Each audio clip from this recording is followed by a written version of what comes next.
فلا أقسم بمواقع النجوم وإنه لقسم لو تعلمون عظيم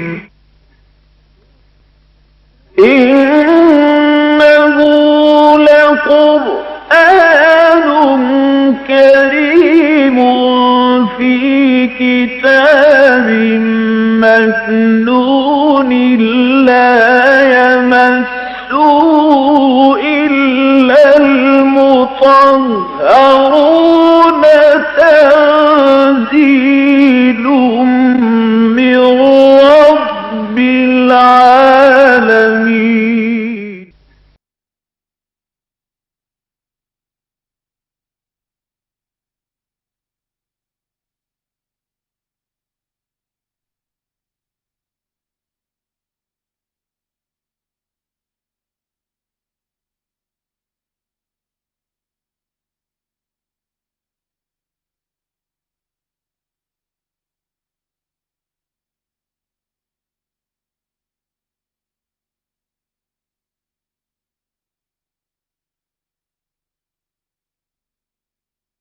والسلام على عباده الذين اصطفى خصوصا على افضلهم وخاتم النبيين محمد الامين وعلى آله وصحبه اجمعين. اما بعد فقد قال الله تبارك وتعالى كما ورد في سورة النساء: اعوذ بالله من الشيطان الرجيم بسم الله الرحمن الرحيم. فَكَيْفَ إِذَا جِئْنَا مِنْ كُلِّ أُمَّةٍ بِشَهِيدٍ وَجِئْنَا بِكَ عَلَى هَؤُلَاءِ شَهِيدًا يَوْمَئِذٍ يَوَدُّ الَّذِينَ كَفَرُوا وَعَصَوُا الرَّسُولَ لَوْ تُسَوَّى بِهِمُ الْأَرْضُ وَلَا يَكْتُمُونَ اللَّهَ حَدِيثًا. صدق اللہ العظیم. رب اشرح لي صدري ويسر لي أمري واحلل عقدة من لساني يفقهوا قولي. اللهم ربنا الہمنا رشدنا واعذنا من شرور انفسنا. اللهم ارنا الحق حقا وارزقنا اتباعه وارنا الباطل باطلا وارزقنا اجتنابه. اللهم وفقنا لما تحب وترضى. اللهم ارحمنا بالقرآن العظيم واجعله لنا اماما ونورا وهدى ورحمة. اللهم ذکرنا منه ما نسینا وعلمنا منه ما جهلنا وارزقنا تلاوته آناء الليل وآناء النهار واجعله لنا حجة یا رب العالمین آمین. تو آپ کے علم میں ہوگا کہ آج کے درس کا عنوان ہے رسولوں کی شہادت. یہ موضوع اس اعتبار سے بہت دلچسپ ہے کہ تمہیدی طور پر یہ سمجھ لیجئے کہ اگرچہ لفظ شہادت ہمارے ہاں اللہ کی راہ میں قتل ہونے کے لیے یہ مخصوص ہو گیا ہے. ہم شہید اسے کہتے ہیں جو اللہ کی راہ میں قتل ہو جائے. آپ کو یہ جان کر حیرت ہوگی اگر پہلے سے معلوم نہیں ہے کہ پورے قرآن مجید میں یہ لفظ اس معنی میں کہیں بھی استعمال نہیں ہوا. صرف ایک آیت ہے سورہ آل عمران کی وَيَتَّخِذَ مِنْكُمْ شُهَدَاءَ، وہاں اس کا امکان ہے، بس امکان کی حد تک، ورنہ یہ کہ وہاں بھی یقینی اعتبار سے مقتول فی سبیل اللہ کے معنی میں یہ لفظ استعمال نہیں ہوا. بلکہ ہم یہ دیکھتے ہیں کہ قرآن مجید میں جہاں بھی اللہ کے راستے میں قتل ہونے کا معاملہ اس کا ذکر آتا ہے تو وہی قتل کا لفظ استعمال ہوتا ہے. وَلَا تَقُولُوا لِمَنْ يُقْتَلُ فِي سَبِيلِ اللَّهِ أَمْوَاتٌ بَلْ أَحْيَاءٌ وَلَكِنْ لَا تَشْعُرُونَ وَلَا تَحْسَبَنَّ الَّذِينَ قُتِلُوا فِي سَبِيلِ اللَّهِ أَمْوَاتًا. اب یہ سب کے سب الفاظ جو ہیں قتل ہیں.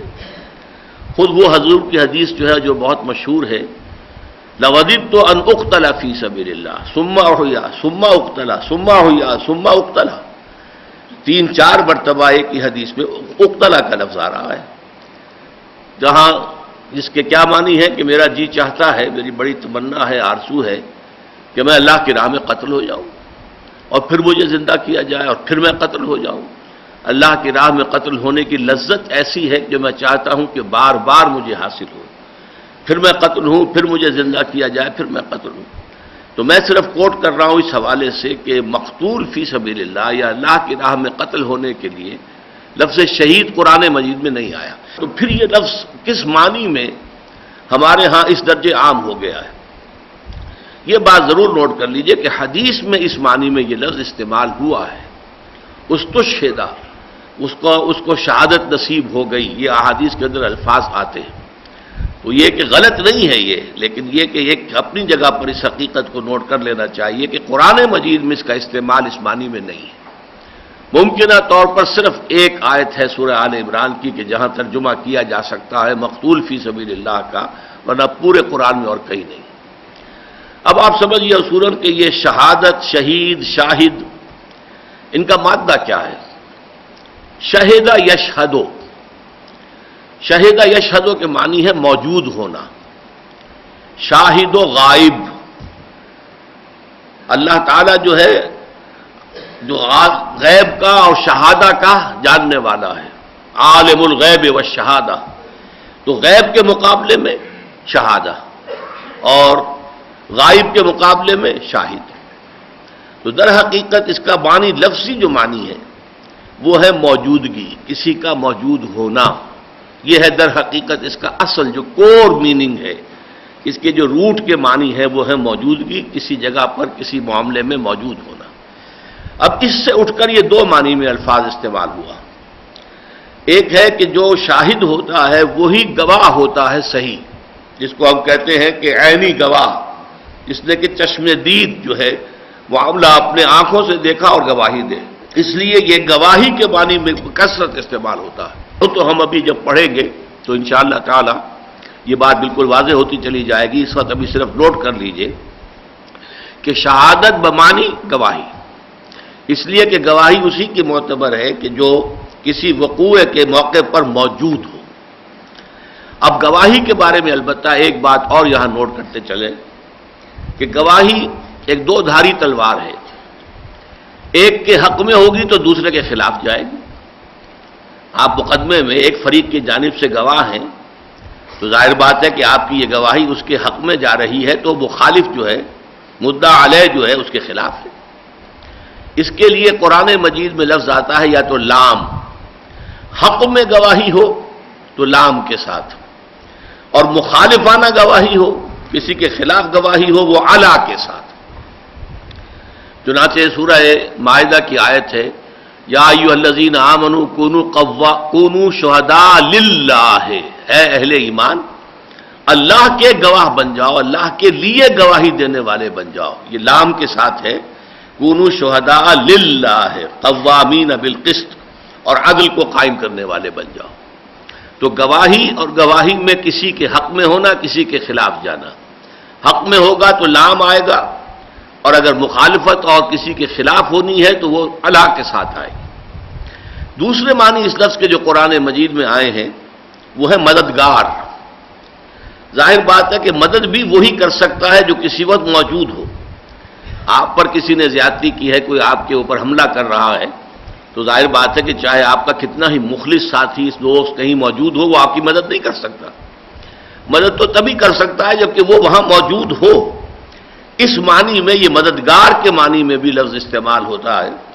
چنانچہ قرآن مجید میں سورہ بقرہ کے تیسرے رکوع میں جہاں چیلنج کیا گیا ہے کہ اے مکے والو اور اے عرب والو، اگر تمہیں شبہ ہے اس پر جو ہم نے نازل کیا ہے اپنے بندے پر صلی اللہ علیہ وسلم کہ یہ واقعتاً اللہ کا کلام ہے یا محمد صلی اللہ علیہ وسلم کا اپنا کلام ہے، فَإِن كُنتُمْ فِي رَيْبٍ مِّمَّا نَزَّلْنَا عَلَىٰ عَبْدِنَا فَأْتُوا بِسُورَةٍ مِّن مِّثْلِهِ وَادْعُوا شُهَدَاءَكُم مِّن دُونِ اللَّهِ، جتنے بھی مددگار تمہارے لیے ممکن ہے اللہ کے سوا ان کو تم جمع کر دو، اور پھر یہ کہ ایک صورت اس قرآن جیسی بنا کر لے آؤ، تب تو تمہیں حق ہوگا یہ کہنے کا کہ ہمیں شبہ ہے کہ یہ در حقیقت اللہ کا کلام نہیں ہے بلکہ یہ محمد صلی اللہ علیہ وسلم کا اپنا موضوع کردہ کلام ہے۔ تو وہاں لفظ شہداء آیا ہے، وَادْعُوا شُهَدَاءَكُم مِّن دُونِ اللَّهِ إِن كُنتُمْ صَادِقِينَ، اور تم بلا لو اللہ کے سوا اپنے تمام مددگاروں کو اگر تم سچے ہو۔ فَإِن لَّمْ تَفْعَلُوا وَلَن تَفْعَلُوا فَاتَّقُوا النَّارَ الَّتِي وَقُودُهَا النَّاسُ وَالْحِجَارَةُ. پھر اگر تم یہ نہ کر سکو اور ہرگز نہیں کر سکو گے، بات ہے کہ یہ ایقان، یہ یقین، یہ اذعان اللہ تعالیٰ ہی کی طرف سے ہو سکتا ہے کہ ہرگز نہیں کر سکو. اور اس پر دنیا کی پوری تاریخ گواہ ہے کہ کوئی شخص دعویٰ کر کے نہیں آیا سامنے حضور کے کہ دیکھیے جی میں بھی یہ صورت بنا کے لایا ہوں اور یہ قرآن کے ہم پلہ ہے. بدترین کفار موجود تھے، بڑے بڑے شعراء خطباء موجود تھے اس وقت، لیکن کسی نے یہ جرأت نہیں کی. کم سے کم یہ شرافت ان میں تھی کہ انہوں نے یہ جھوٹا دعویٰ کرنے کی کوشش نہیں کی. اور یہ حضور کا صلی اللہ علیہ وسلم سب سے بڑا معجزہ ہے. بہرحال میں نے اب تک جو کچھ عرض کیا کہ شہیدہ یشہد موجود ہونا، شاہد جو موجود ہو، لیکن یہاں سے دو معنی پیدا ہوئے. گواہی، اس لیے کہ جو موجود ہوتا ہے اسی کی گواہی معتبر ہے. البتہ یہ گواہی حق میں ہوگی تو لام کے ساتھ آئے گا، اور اگر کسی کے خلاف ہوگی تو اعلیٰ کے ساتھ آئے گا. دوسرے معنی مددگار، کیونکہ مدد بھی وہی کر سکتا ہے جو وہاں موجود ہو. اب یہ سمجھیے اصل میں کہ یہ اصطلاح جو کار رسالت ہے اور فریضہ رسالت ہے، اس کی نوعیت کو واضح کرنے کے لیے قرآن مجید کی اہم ترین اصطلاح ہے. اللہ تعالیٰ کی طرف سے بندوں کو پیغام آتے رہے رسولوں کی معرفت.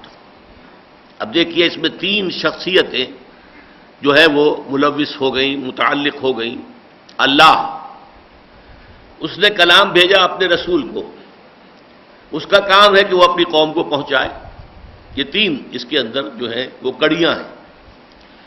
اب اگر تو رسول وہ پیغام پہنچا دے تو اس کی ذمہ داری ختم ہو گئی. اب وہ قوم جو ہے وہ خود جواب دہ ہے اپنے طرز عمل کی. اور اگر خدا نہ خواستہ بالفرض رسول کو تاہی کرے، نہ پہنچائے، تو مجرم کون ہوگا؟ وہ تو رسول مجرم ہو جائے گا، اور اس کا جو کریڈٹ ملے گا، فائدہ مل جائے گا قوم کو، کہ قوم اللہ کے ہاں جا کر کہہ سکے گی اللہ ہمیں تو تیرا پیغام پہنچایا نہیں گیا، ہم سے پوچھ گچھ کیسے، ہم سے محاسبہ کس بنیاد پر. یہ بہت اہم نقطہ ہے، اسے اچھی طریقے سے سمجھ لیجئے. اس لیے کہ میں یہ دکھ اور درد کے ساتھ کہہ رہا ہوں کہ اس مسئلے کو بہت کم سمجھا گیا ہے. واقعہ یہ ہے کہ اس میں مولانا امین احسن اصلاحی صاحب کا ہم پر بڑا احسان ہے کہ اس مسئلے کو سب سے پہلے انہوں نے سمجھا ہے اپنی کتاب دعوت دین میں، اور شہادت علی الناس کے عنوان سے 14 صفحے کا ایک چیپٹر اس کتاب کا ہے جو میرے نزدیک لب لباب ہے اس موضوع پر. بہرحال اس میں مزید غور و فکر کر کے میں نے جو بھی کچھ اضافے کیے ہیں، لیکن بنیادی طور پر یہ سارا تصور جو ہے در حقیقت انہوں نے، اور ان پر میں سمجھتا ہوں کہ ہمارے علماء کرام کی اکثریت کے سامنے یہ تصور واضح نہیں تھا. یہ تصور جو ہے یہ مولانا اصلاحی صاحب کے ذریعے سے واضح ہوا ہے. تو اب یہ معاملہ جو ہے اسے میں ایک مثال کے ساتھ واضح کیا کرتا ہوں. آپ نے سنا بھی ہوگا، جو حضرات بھی وہ کیسٹ سن چکے ہیں، کہ آپ فرض کیجئے کہ آپ اپنے کسی عزیز کو پیغام پہنچاتے ہیں کہ بھائی کل شام تک فلاں کام ضرور کرنا ہے، ضرور کرنا ہے، ضرور کرنا ہے، ورنہ میرا بڑا نقصان ہو جائے گا. اب وہ کام نہیں ہوا، آپ کا نقصان ہو گیا. آپ غصے میں لال پیلے آگ بگولا ہو کر گئے اپنے اس عزیز کے پاس کہ بھلے آدمی، میں نے تمہیں پیغام بھیجا تھا اور میں نے یہ کام کرنے کو کہا تھا، تم نے کام نہیں کیا، میرا نقصان ہو گیا. اب فرض کیجئے وہ کہہ دے کہ بھائی مجھے تو پیغام پہنچایا ہی نہیں، تو اب آپ کا کوئی شکوہ رہ جائے گا اس سے؟ سارا شکوہ ختم، غصہ ختم، بتاشے کی طرح بیٹھ جائیں گے آپ. لیکن یہ غصہ منتقل ہو جائے گا پیغامبر پر. بھلے آدمی تجھے میں نے پیغامبر بنایا، تیرے ذریعے سے ایک پیغام بھیجا تھا، یہ سارے میرے نقصان کی ذمہ دار اب تو ہے. یہی ٹرائنگل ہے، اس کو نوٹ کر لیجئے. رسولوں کا کام کیا رہا ہے کہ اللہ کا پیغام آیا، انہوں نے اپنی قوم تک پہنچا دیا.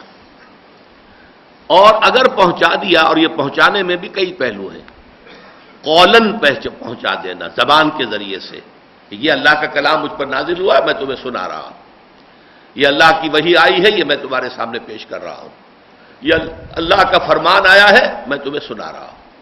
ایک تو قولن ہے. پھر فعلن ہے. فعلن یہ ہے کہ جس بات کو آپ لوگوں کے سامنے رکھیں خود اس پر عمل کر کے دکھائیں. اگر آپ کے قول و عمل کے اندر فرق ہوگا تو پھر ظاہر بات ہے کہ آپ کا وہ قول بھی بے معنی ہو جائے گا، بے وقت ہو جائے گا، اس کی کوئی حیثیت نہیں رہے گی، اس کی کوئی اہمیت نہیں رہے گی۔ تو شہادت قولاً اور شہادت فعلاً، اور اس فعل کے اندر ایک معاملہ یہ آتا ہے کہ اگر تو وہ صرف انفرادی اصلاح کے لیے اللہ کا پیغام آیا ہو تو رسول نے اپنی ذاتی زندگی کے اندر وہ پوری ایک اصلاح شدہ شخصیت کا نمونہ پیش کر کے لقد کان لکم فی رسول اللہ اسوۃ حسنہ، وہ شہادت کا جو ہے حق ادا کر دیا، گواہی کا حق ادا کر دیا۔ آپ کو معلوم ہے نا کہ اسلام میں داخلے کا جو شہدرا ہے وہ کیا ہے؟ شہادت، اشہد ان لا الہ الا اللہ واشہد ان محمد رسول اللہ، یہ شہدرا ہے۔ جیسے یہ شہدرا آپ کا ہے، لاہور آنے کے لیے اس سے گزرنا ہی پڑتا ہے، چاہے آپ شیخو پورہ سے آ رہے ہوں، چاہے گجرانوالا سے آ رہے ہوں، چاہے شرف پور سے آ رہے ہوں، شاہدرہ تو آئے گئی۔ اسی طریقے سے اب اگرچہ دوسرے پل بن گئے ہیں لیکن ایک زمانے میں تو ایک ہی پل تھا، اس میں سے اسی طرح دہلی کے پرے جو ہے شاہدرہ ہے۔ تو اسلام میں داخلے کا شاہدرہ کیا ہے؟ شاہدرہ، بڑا دروازہ، وہ ہے شہادت، قول و شہادت۔ یہ قولی شہادت ہے جس کی بنیاد پر کوئی شخص اسلام میں داخل ہوتا ہے۔ اب عملی شہادت پیش کرنی ہے کہ جو کچھ وہ مان رہا ہے اور جو کچھ جس چیز کی وہ دعوت دے رہا ہے اس کا نمونہ اپنی زندگی میں پیش کر رہا ہے۔ اور اگر دعوت ایک نظام زندگی کی ہو، نظام عدل اجتماعی کی ہو، دعوت ایسی ہو، ہدایت وہ ہو کہ جو ریاست اور سیاست اور معاشرت اور معیشت ہر پہلو پر محیط ہو، تو پھر وہ اصل میں شہادت کا حق تب ادا ہوگا جب اس نظام کو عملاً قائم کر کے اس کا نمونہ دنیا کو دکھا دیا جائے۔ ورنہ دنیا کہے گی کہ صاحب ٹھیک ہے، یوٹوپیا ہے، ایک خیال ہے، بہت اچھا ہے، بہت عمدہ ہے خیال، لیکن امپریکٹیکیبل ہے، انہونی بات ہے، ہو سکتی نہیں ہے۔ اچھی سے اچھا نقشہ جو ہے وہ افلاطون نے پیش کر دیا تھا، اس نے اپنی کتاب ریپبلک میں، اور وہ کتاب اتنی اہم ہے کہ آج تک زندہ ہے۔ حضرت مسیح علیہ السلام سے 300 برس قبل سمجھیے، 400 وہ افلاطون صاحب تھے، اتنے پرانے، اس کا کیا مطلب ہے 2500 سال پرانی کتاب زندہ ہے آج تک، اس لیے کہ بڑی عظیم کتاب مانی جاتی ہے۔ لیکن دنیا میں یہی سمجھا گیا کہ یہ یوٹوپیا ہے، یہ خیالی جنت ہے، اس کو افلاطون نے لکھا ہے، لیکن یہ کہ ایسا نظام قائم ہو نہیں سکتا، اس لیے کہ افلاطون نے قائم کر کے دکھایا ہی نہیں۔ لیکن یہ شہادت مکمل کب ہوتی ہے؟ جبکہ اس نظام کو قائم کر کے دکھا دیا جائے کہ یہ پریکٹیکل ہے، یہ پریکٹیکیبل ہے، اس پر عمل ہو سکتا ہے، یہ اس کا بہترین جو ہے اس کی نظیر موجود ہے، اس کی نشانی موجود ہے۔ یہ ہے در حقیقت شہادت کا سلسلہ، قولی شہادت، عملی شہادت، عملی میں انفرادی اور اجتماعی شہادت۔ اس سے وہ شہادت جو ہے وہ مکمل ہوتی ہے۔ تو رسولوں کا کام کیا رہا ہے؟ رسولوں کو اسی لیے شاہد کہا گیا۔ انا ارسلنا الیکم رسولا شاہدا علیکم کما ارسلنا الی فرعون رسولا۔ دیکھو لوگوں، ہم نے تمہاری طرف بھی ایک رسول بھیج دیے ہیں، محمد صلی اللہ علیہ وسلم، تمہارے خلاف گواہ کی حیثیت سے۔ اب یہاں پہ نوٹ کیجئے، شاہدن علیکم، شاہدن لکم نہیں کہا گیا۔ اس کی وجہ کیا ہے؟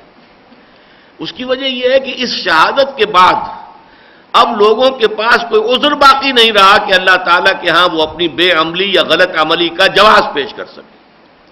لہذا یہ جو گواہی ہے آخرت میں جب ظاہر ہوگی تو وہ در حقیقت اس قوم کے خلاف پڑے گی کہ وہ یہ کہہ نہ سکیں۔ اسی لیے اسی سورہ مبارکہ میں، سورہ نساء میں آگے چل کر چھٹے پارے کے آغاز میں بڑی عمدہ مقام آیا ہے جس میں بہت سے رسولوں کے ناموں کا گلدستہ ہے، اور پھر فرمایا رسلا مبشرین و منذرین لئلا یکون للناس علی اللہ حجۃ بعد الرسل وکان اللہ عزیزا حکیما۔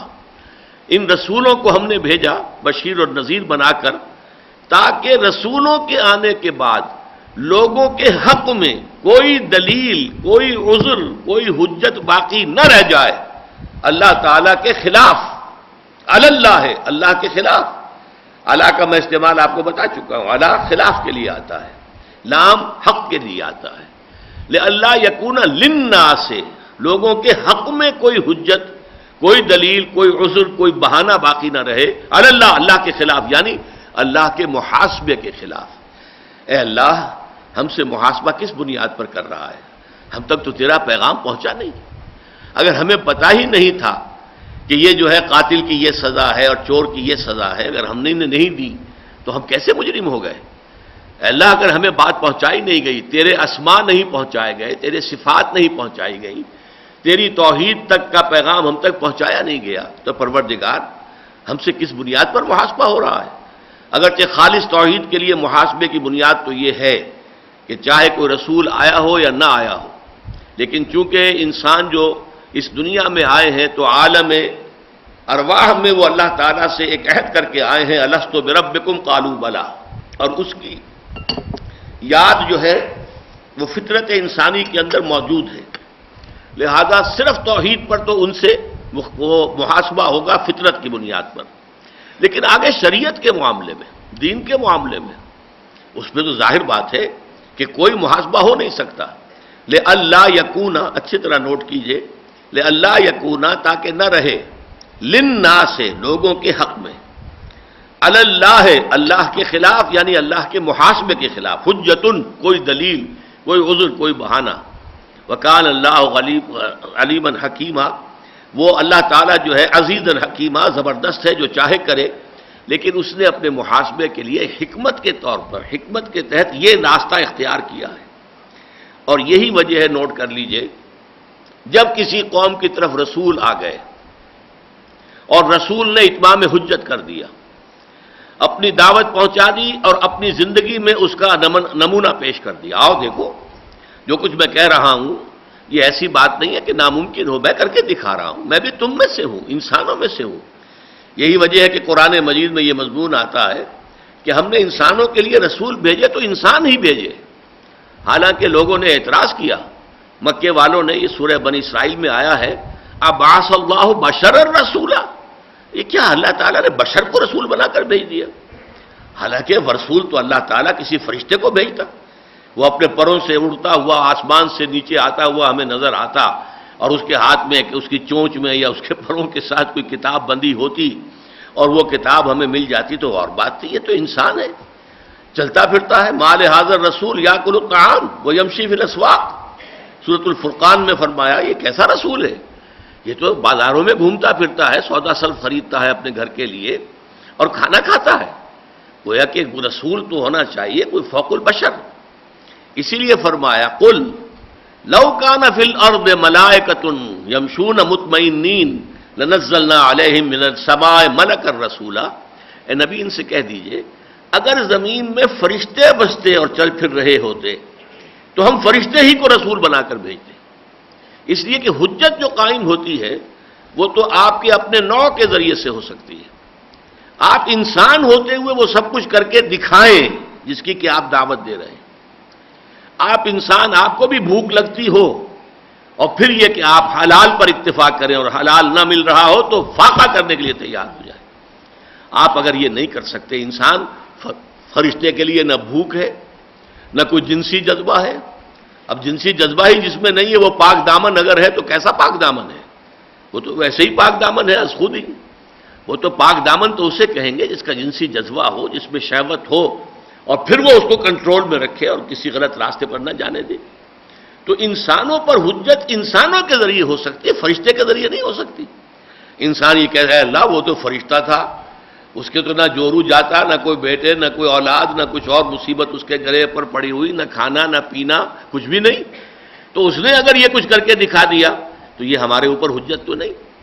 اس لیے انسانوں میں انسان ہی رسول بنا کر بھیجے گئے، چنے ہوئے انسان، برگزیدہ انسان، اخلاق اور کردار کے اعتبار سے بہت اعلیٰ مقام پر فائز انسان، ان کو رسول بنا کر بھیجا گیا۔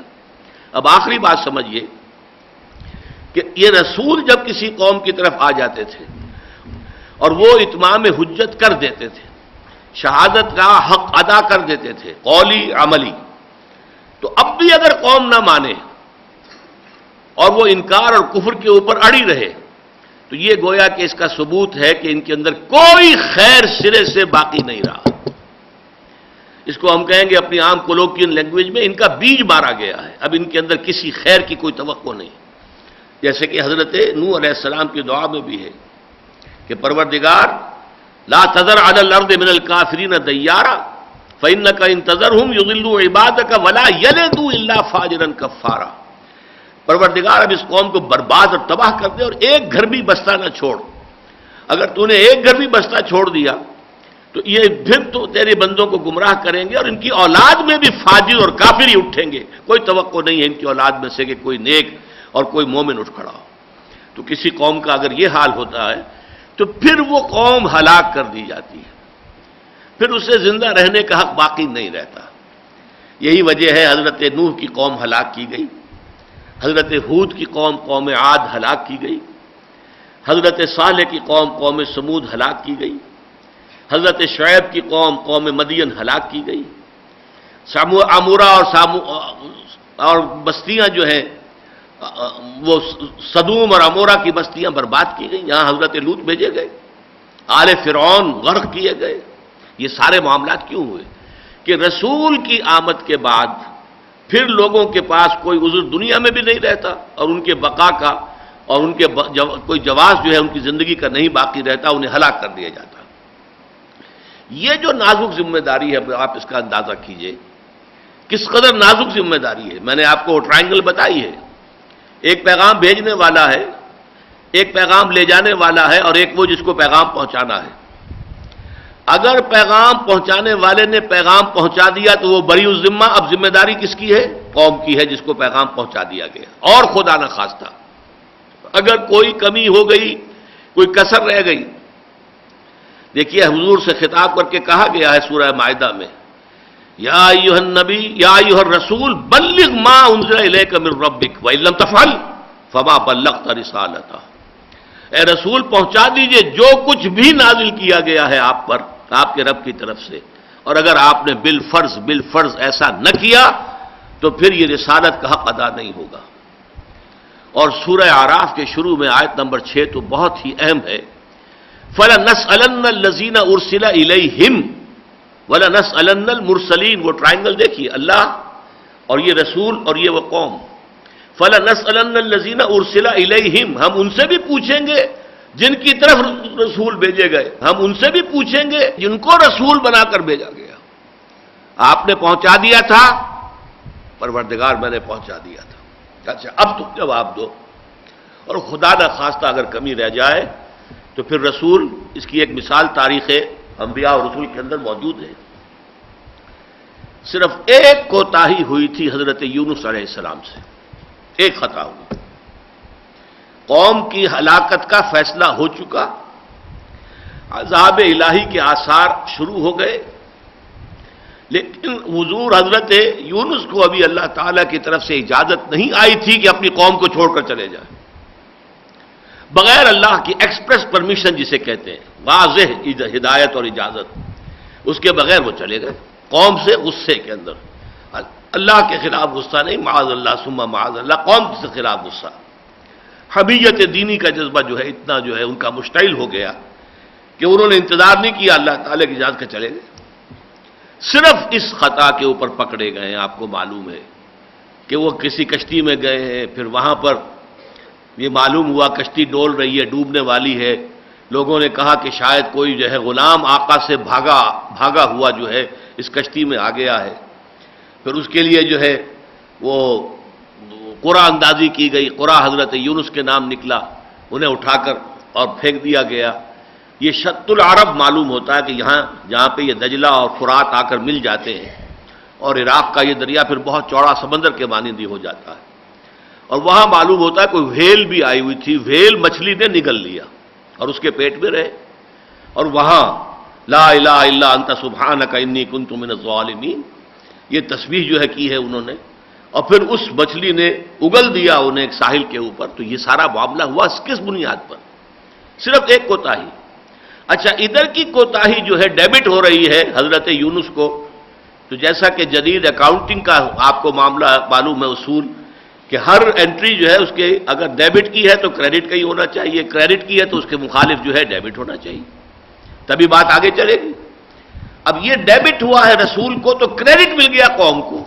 الا قوم یونس فرمایا گیا کبھی ایسا نہیں ہوا کہ کسی قوم پر عذاب خداوندی کے آثار شروع ہو گئے ہوں اور پھر اس قوم کے توبہ کرنے سے عذاب لوٹ جائے، پلٹ جائے، سوائے حضرت یونس کی قوم کے. انہیں کریڈٹ ملا کہ اس پر عذاب آ چکا تھا، اس کے آثار شروع ہو چکے تھے، لیکن اس کے باوجود وہ عذاب اللہ تعالیٰ نے ٹال دیا۔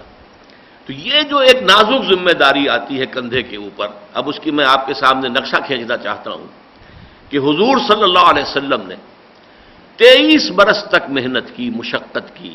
آپ کو معلوم ہے کہ مشقت جتنی بھی انسان زیادہ سے زیادہ جھیل سکتا ہے وہ ساری محمد الرسول اللہ نے جھیلی ہے۔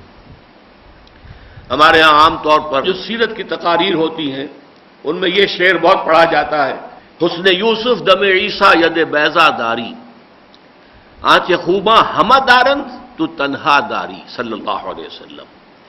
کہ اے نبی، آپ کو اللہ نے حضرت یوسف کا حسن دیا ہے، ید بیضا حضرت موسیٰ کا عطا کیا ہے، حسن یوسف ید بیضا، حسن یوسف دم عیسیٰ، اور عیسیٰ پھونک مار کر جو ہے وہ ایک گارے کے بنے ہوئے پرندے کو جس طریقے سے کہ زندہ پرندہ بنا دیتے تھے، اللہ نے وہ چیز بھی آپ کو دی ہے۔ یعنی تمام جتنے بھی خوبی والے جتنے بھی لوگ پیدا ہوئے، انبیاء اور پیغمبر، ان سب کو اللہ نے جو کچھ دیا وہ تنہا آپ میں جمع کر دیا۔ لیکن اسی کے بالمقابل حدیث ہے، حضور فرماتے ہیں کہ تمام انبیاء اور رسولوں پر جو تکالیف اور مشقتیں آئی ہیں وہ تنہا مجھ پر سب کی سب آئی ہیں۔ یہ مشقت جو جھیلی ہے آپ نے 23 برس، اس کے بعد کا نقشہ آپ کو میں دکھانا چاہتا ہوں۔ خطبہ حجۃ الوداع میں آپ نے اپنی تعلیمات کے جو آخری سمجھیے فنیشنگ ٹچز دیے ہیں، بہت مشہور خطبہ ہے خطبہ حجۃ الوداع۔ آخر میں سوال کیا، الا هل بلغت، لوگوں میں نے پہنچا دیا یا نہیں؟ یہ کیوں پوچھ رہے ہیں حضور؟ اس لیے کہ اللہ پوچھے گا اے محمد تم پہنچا آئے کہ نہیں، صلی اللہ علیہ وسلم۔ گواہی لے رہے ہیں، الا هل بلغت، اور جواب میں پورا مجمع کہہ رہا ہے انا نشهد انک قد بلغت الرسالۃ وادیت الامانۃ ونصحت الامۃ وکشف الغمۃ۔ عام طور پر کیا ہوتا تھا کہ حضور اگر کوئی سوال کرتے تھے تو صحابہ جواب نہیں دیتے تھے، ابتدا میں کہتے تھے واللہ ورسولہ اعلم۔ اسی خطبے میں آیا ہے، تمہیں معلوم ہے آج کا دن کون سا دن ہے؟ اللہ ورسولہ عالم، عرفے کا دن ہے، دنوں کا سردار ہے۔ تمہیں معلوم ہے کس جگہ ہو؟ یہ میدان جو ہے یہ عرفات کا میدان ہے۔ تمہیں معلوم ہے یہ کس شہر کے اندر تم ہو؟ یہ مکہ ہے۔ یہ سارے، لیکن کسی نے کوئی جواب نہیں دیا، سارا حضور ہی نے خود فرمایا۔ لیکن یہاں آپ دیکھتے ہیں کہ حضور نے ایک سوال کیا، الا هل بلغت، جواب 4، انا نشهد انک بلغت الرسالۃ، ہاں اے نبی ہم گواہ ہیں آپ نے رسالت کا حق ادا کر دیا، وادیت الامانۃ، امانت ادا کر دی۔ اب یہ لفظ امانت کیوں آیا ہے؟ اللہ کا پیغام آپ کے پاس بطور امانت آیا تھا، وہ امانت تو ہمیں پہنچانی تھی نا، یہ آیا تو ہمارے لیے تھا، ہماری ہدایت کے لیے، لہذا امانت ادا کر دی۔ انا نشهد انک قد بلغت الرسالۃ وادیت الامانۃ ونصحت الامۃ، امت کی خیر خواہی کا حق ادا کر دیا، وکشفت الغمۃ، اور اندھیاروں کے جو بھی دل بادل تھے ان سب کو چھانٹ کر رکھ دیا اور کشف کر کے روشنی ہی روشنی کر دی۔ یہ سارا کام آپ نے کیا، ہم اس پر گواہ ہیں۔ حضور نے یہ سوال 3 مرتبہ کیا، اس کی وجہ بھی نوٹ کر لیجئے، 1.25 لاکھ کا مجمع تھا، لاؤڈ سپیکر تو تھا نہیں، وہاں تو یہ ہے کہ تھوڑے تھوڑے وقفے پر لوگ کھڑے تھے، حضور ایک بات فرماتے تھے تو آگے وہ لوگ سن کر اور چیختے تھے، جو بلند آواز سے کہتے تھے، پھر آگے اور بلند آواز سے لوگ کہتے تھے، پھر یہ کہ حضور ایک دفعہ داہنی طرف رخ کر کے کہتے تھے، پھر سامنے رخ کر کے فرماتے تھے، پھر بائیں طرف، تاکہ ہر شخص سن لے۔ اسی لیے 3 مرتبہ حضور نے اپنا ہر کلمہ جو ہے ادا کیا اس میں۔ الا هل بلغت، انا نشهد انک قد بلغت الرسالۃ وادیت الامانۃ ونصحت الامۃ وکشفت الغمۃ۔ پھر حضور نے ہاتھ اٹھائے، انگلی انگشت شہادت آسمان کی طرف، اور پھر اشارہ کیا لوگوں کی طرف، اللہم اشہد، اللہم اشہد، اللہم اشہد، اے اللہ تو بھی گواہ رہے، تو بھی گواہ رہے، اے اللہ تو بھی گواہ رہے کہ میں نے پہنچا دیا، اور یہ مان رہے ہیں کہ میں نے پہنچا دیا۔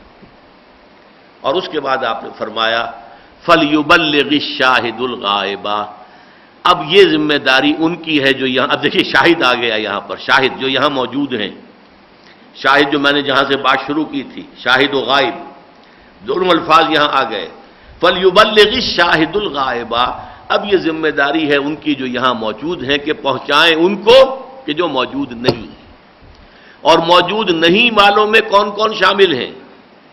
جو بھی دنیا میں اس وقت انسان تھے وہ سارے کے سارے شامل ہیں، اس لیے کہ حضور کا بارے میں قرآن صاف کہتا ہے وَمَا أَرْسَلْنَاكَ إِلَّا كَافَّةً لِلنَّاسِ بَشِيرًا وَنَذِيرًا، ہم نے آپ کو تمام نوع انسانی کی طرف بشیر و نذیر بنا کر بھیجا ہے، لہذا اب یہ کام آگے کرنا ہے تمہیں، اب یہ تمہاری ذمہ داری ہے۔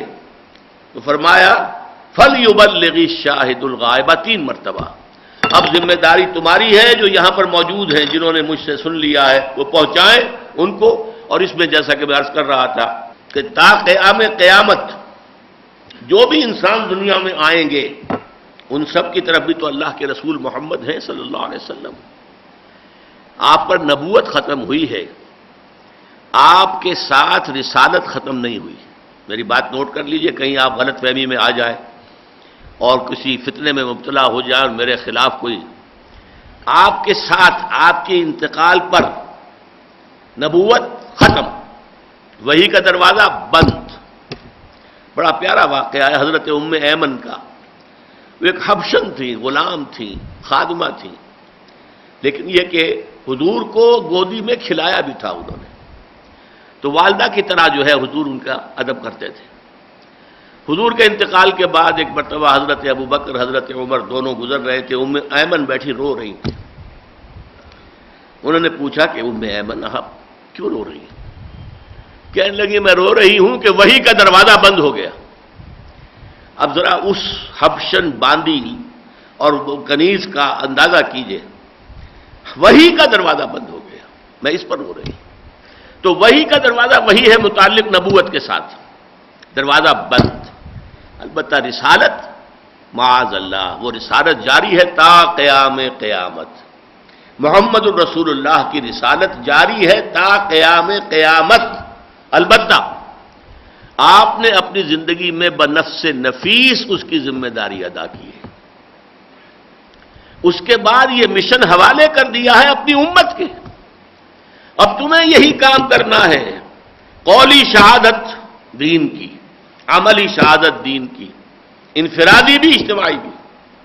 دیکھو میں نے بھی اجتماعی انقلاب برپا کر کے دکھایا ہے، چاہے میرے دانت شہید ہوئے، میں زخمی ہوا، میں بے ہوش بھی ہوا، مجھ پر پتھراؤ بھی ہوئے، مجھ پہ فاقے بھی آئے، مجھے 3 دن جو ہے روپوش بھی رہنا پڑا، مجھے 3 سال تک ایک ایسی جگہ رہنا پڑا کہ جہاں کھانے پینے کا معاملہ بالکل بند تھا، شیب بنی ہاشم کی اسیری۔ یہ سارے مرحلے میری زندگی میں آئے، لیکن میں نے وہ کام کر کے دکھا دیا اور اللہ کے دین کو غالب کر دیا۔ جاء الحق وزهق الباطل ان الباطل كان زهوقا۔ اب تم پر یہ حجت قائم ہو چکی ہے، تمہارا یہ کام ہے ابد الآباد تک تا قیام قیامت، تمہیں دین کی شہادت قولاً دینی ہے، نمبر 1، عملاً دینی ہے، انفرادی طور پر بھی اور اجتماعی طور پر بھی۔ اور آج اسی لیے دیکھیے قرآن مجید میں 2 جگہ امت مسلمہ کے فرض منصبی کے لیے جو 2 الفاظ آئے ہیں۔ سورہ حج جو ہے وہ آپ کو معلوم ہوگا کہ ہجرت سے بس اتنی ہی پہلے نازل ہوئی ہے جتنی کہ سورہ بقرہ جو ہے ہجرت کے بعد ہے۔ یوں سمجھیے کہ ادھر سورہ حج ہے تو ادھر سورہ بقرہ ہے۔ سورہ حج میں فرمایا گیا وجاہدوا فی اللہ حق جہادہ هو اجتباکم۔ دیکھو اے محمد کے ساتھیوں اور ماننے والوں اور امتیوں، اللہ کی راہ میں جہاد کرو جتنا کہ جہاد کا حق ہے، اللہ نے تمہیں چن لیا ہے ایک بہت بڑے مشن کے لیے، لِيَكُونَ الرَّسُولُ شَهِيدًا عَلَيْكُمْ، تاکہ ہو جائیں رسول گواہ تمہارے خلاف، یعنی اللہ کے ہاں جا کر وہ کھڑے ہو کر کہیں گے اے اللہ میں نے پہنچا دیا تھا، اب یہ ذمہ دار ہیں جو کچھ انہوں نے کیا ہے، they are responsible, they are accountable, اب ان کو پوچھ۔ تو اسی طریقے سے وَتَكُونُوا شُهَدَاءَ عَلَى النَّاسِ، اور تم ہو جاؤ گواہ لوگوں کے خلاف. لیکن یہ کب ہوگی گواہی خلاف؟ جبکہ آپ نے دین پہنچایا ہو، دین کی دعوت دی ہو، قولاً بھی دی ہو، عملاً بھی دی ہو، اور دین کی مثال ایک نظام زندگی کی حیثیت سے دنیا کے سامنے پیش کی ہو. یہی مضمون پھر سورہ بقرہ میں آیا جب تحویل قبلہ ہوئی ہے. اور تحویل قبلہ در حقیقت علامت تھی اس بات کی کہ اب سابقہ امت مسلمہ یعنی یہود کا دور ختم، اس لیے ان کا قبلہ جو تھا بیت المقدس وہ اب منسوخ. اب قبلہ اہل حق، قبلہ اہل توحید اب خانہ کعبہ ہے، اور اس کے گرد ایک نئی امت محمد وجود میں آئی ہے. لہذا اب ادھر رخ کرو نماز میں. پہلے 16-17 مہینے ادھر رخ تھا، لیکن اس کے بعد آگے فول وجہک شطر المسجد الحرام، اپنے چہروں کو پھیر دو مسجد حرام کی طرف. یہ اصل میں کورونیشن میں کہتا ہوں اسے، اس امت کی کورونیشن ہوئی ہے، اس کی تاج پوشی ہوئی ہے، اس کے نسب کا اعلان ہوا ہے. لیکن وہیں پر فرما دیا کس لیے، یہ نوٹ کر لو، تمہیں امت بنایا کس لیے ہے. وَكَذَلِكَ جَعَلْنَاكُمْ أُمَّةً وَسَطًا لِتَكُونُوا شُهَدَاءَ عَلَى النَّاسِ وَيَكُونَ الرَّسُولُ عَلَيْكُمْ شَهِيدًا. تمہیں اسی طریقے سے، اسی لیے ہم نے ایک بہترین امت بنایا ہے، درمیانی امت بنایا ہے. درمیانی سے مراد یہ بھی ہو سکتا ہے کہ اب تم محمد اور لوگوں کے درمیان ایک کڑی کی حیثیت رکھتے ہو. جیسے محمد صلی اللہ علیہ وسلم اللہ اور امت کے درمیان کڑی تھے. پیغام اللہ کا آیا محمد الرسول اللہ کو، انہوں نے پہنچا دیا قوم کو، امت کو. اب امت کڑی بنے گی کہ وہ پیغام آگے پہنچائے نوع انسانی کو. تو گویا کہ ہم نے تمہیں بنایا امت وسط لِتَكُونُوا شُهَدَاءَ عَلَى النَّاسِ، تاکہ تم بن جاؤ تمام انسانوں کے اوپر گواہ، ان کے خلاف گواہی دینے والے.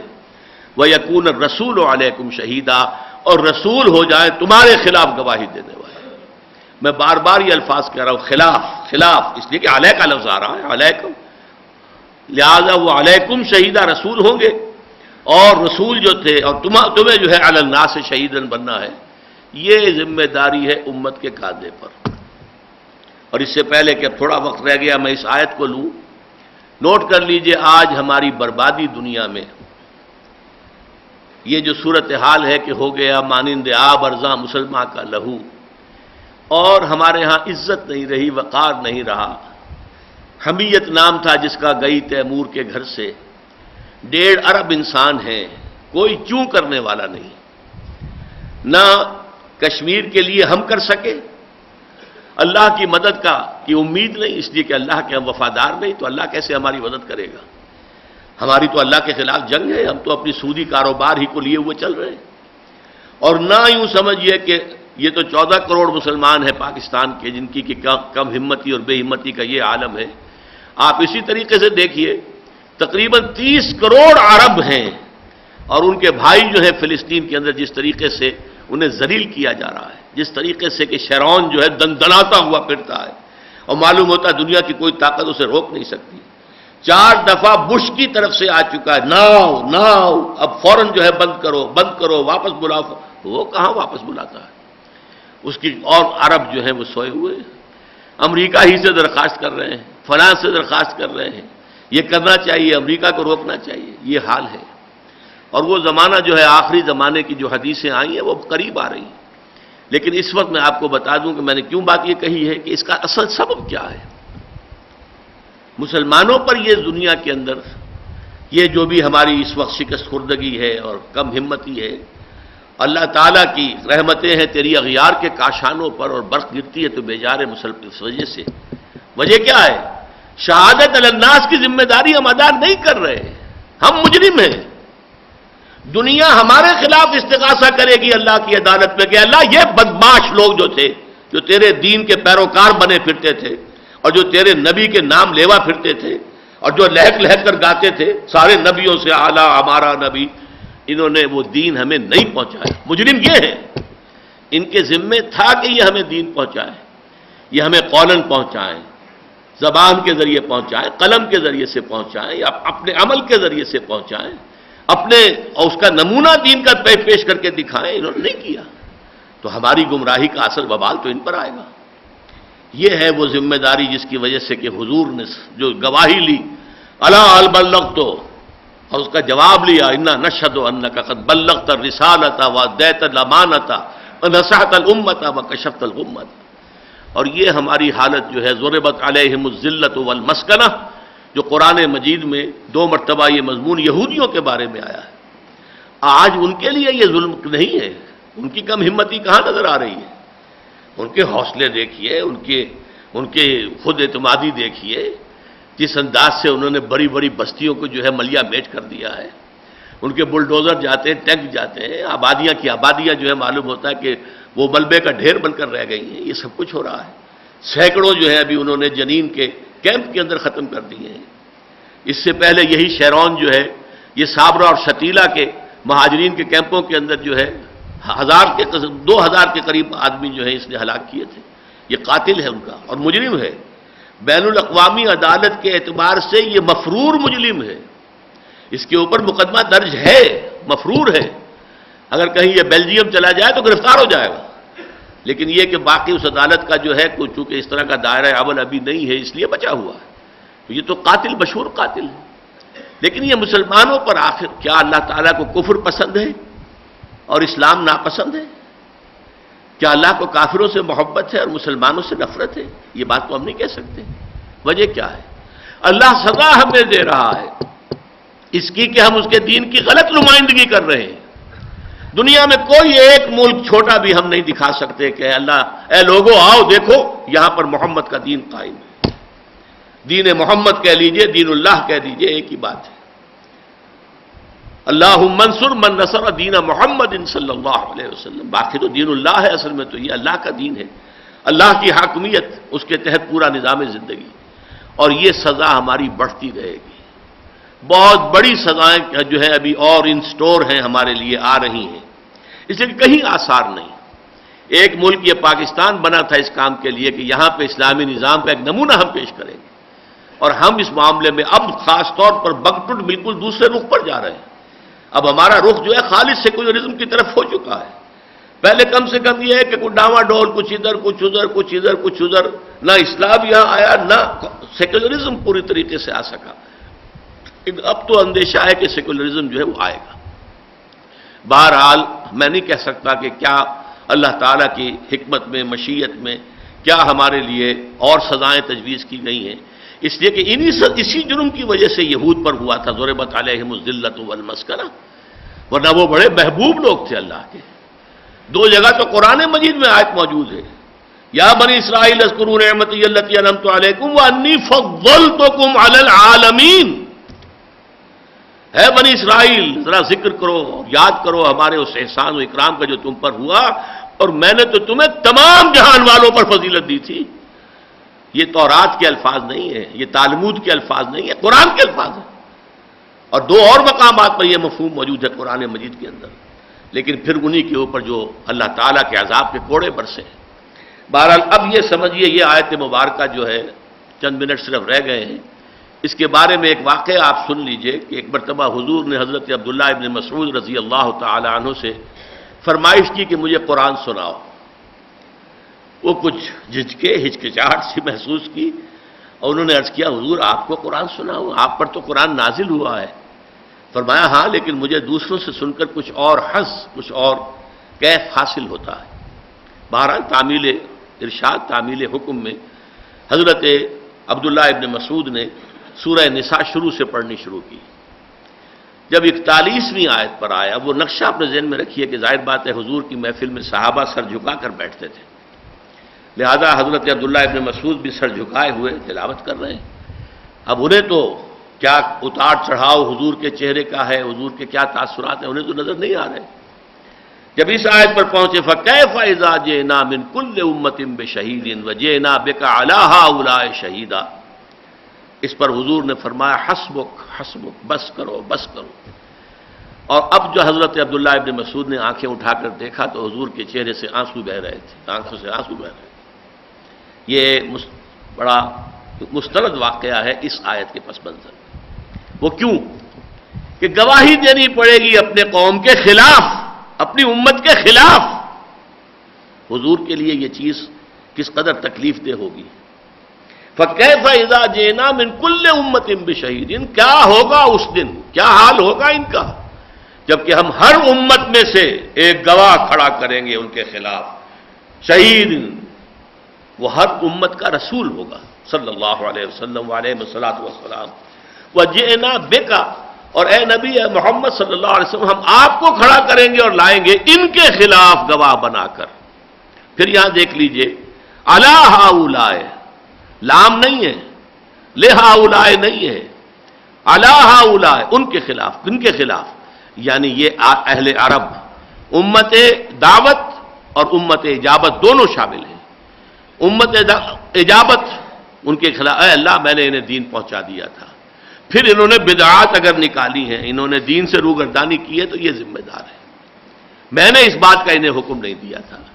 جیسے قرآن مجید میں آتا ہے حضرت عیسیٰ علیہ السلام کے بارے میں، وَرَهْبَانِيَّةً ابْتَدَعُوهَا مَا كَتَبْنَاهَا عَلَيْهِمْ، رہبانیت کی جو ہے ابتدا، جو بدعت ایجاد کر لی تھی حضرت مسیح علیہ السلام کے جو پیروکار تھے، وہ بدعت ایجاد کی تھی، ہم نے ان پر فرض نہیں کی تھی.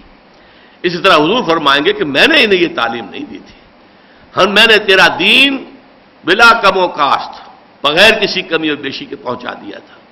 باقی جو امت دعوت تھی جس نے انکار کر دیا، ان پر تو حجت جو ہے آخری درجے میں قائم ہو ہی گئی.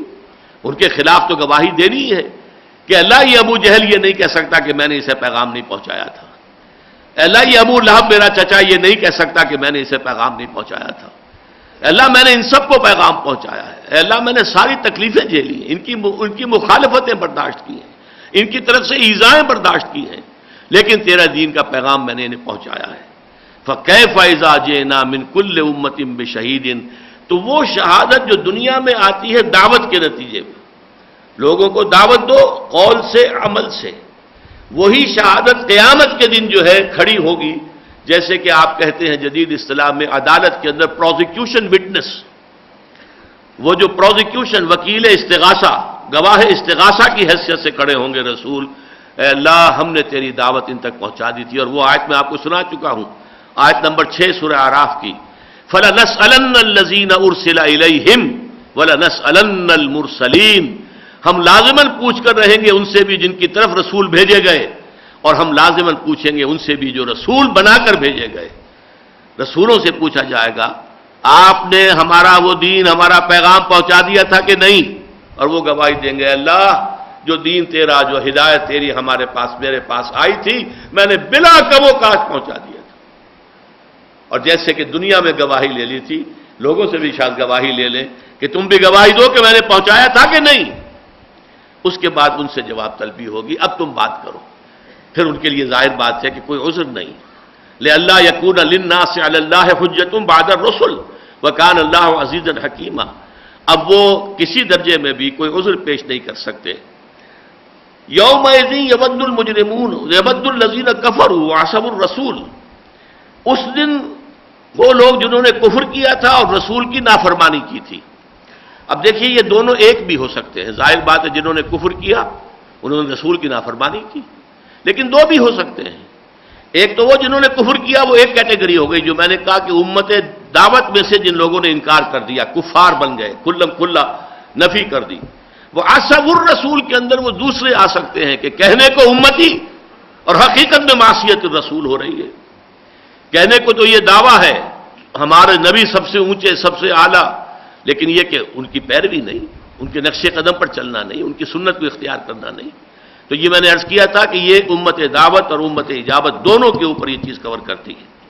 یومئذ یود الذین کفروا وعصوا الرسول، جن لوگوں نے کفر کیا تھا اور رسول کی نافرمانی کی تھی، اس روز وہ چاہیں گے لو تسوا بہم الارض، کاش کہ ان کے ساتھ زمین کو برابر کر دیا جائے، کاش کہ زمین پھٹے اور وہ اس میں دھس جائیں اور پھر زمین اوپر سے مل جائے، برابر ہو جائے، نسیم منسیہ ہو جائیں، ان کا وجود جو ہے وہ ختم ہو جائے.